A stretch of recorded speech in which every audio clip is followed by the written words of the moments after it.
بہرحال میرا خیال یہ ہے کہ جی اگر متصادم اور مخالف ہونے کے بڑے معنی نکلتے ہیں. یا تو ہمیں کوئی ایسا بندہ ملتا جو کہتا ہے کہ جب سے تصوف اختیار کیا ہے میں نے نماز پڑھنی چھوڑ دی ہے, روزے رکھنے چھوڑ دی ہیں,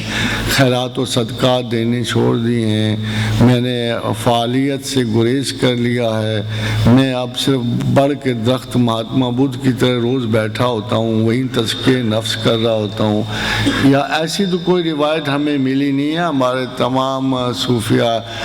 یہ ضرور ہے کہ صوفی کا لفظ استعمال کرتے ہوئے اب چیپنس کا احساس ہوتا ہے, اس وجہ سے کہ صوفیہ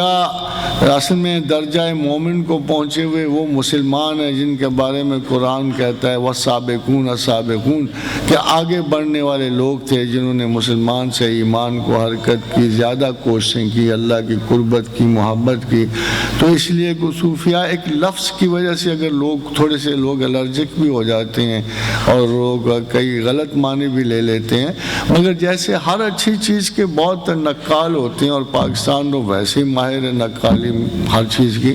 تو اگر ایک اچھے صوفی کے 10 نقال ہو گئے تو ان پہ شہادت کی بنیاد رکھی نہیں جا سکتی.